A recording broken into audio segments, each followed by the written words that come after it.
తెలంగాణ రాజకీయాల్లో మరోసారి హీట్ పెరుగుతుంది. రాష్ట్రంలో కాంగ్రెస్ మళ్లీ అధికారంలోకి రావడం కష్టమని, బీజేపీకి కూడా తెలంగాణలో స్థానం లేదని బీఆర్ఎస్ నేతలు స్పష్టం చేస్తున్నారు.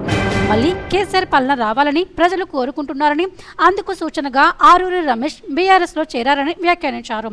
ఇక కాంగ్రెస్ నేతలపై కీలక వ్యాఖ్యలు చేసిన హరీష్ రావు ఇంకో సంవత్సరం ఆగితే కాంగ్రెస్ నాయకులే బీఆర్ఎస్లో చేరేందుకు లైన్లు కడతారని అన్నారు. అయితే ఎవరు వచ్చినా తీసుకునే పరిస్థితి లేదని స్పష్టం చేస్తూ బీఆర్ఎస్ బలం మరింత పెరుగుతుందని ధీమా వ్యక్తం చేశారు. ఇవాళ కేసీఆర్ నాయకత్వంలో మనందరం కూడా కలిసి పనిచేద్దాం. రమేష్ చేరిక డెఫినెట్ గా వర్ధన్నపేట మున్సిపాలిటీ మీద గులాబీ జెండా ఎగిరేయడానికి తప్పకుండా ఈ చేరిక ఎంతో బూస్ట్ ఇస్తుంది.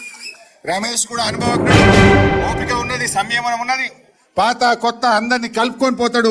బ్రహ్మాండంగా మా దయన్న నాయకత్వంలో వర్ధన్నపేట మీద జెండా ఎగిరేస్తాడు అనేటువంటి నమ్మకం నాకున్నది.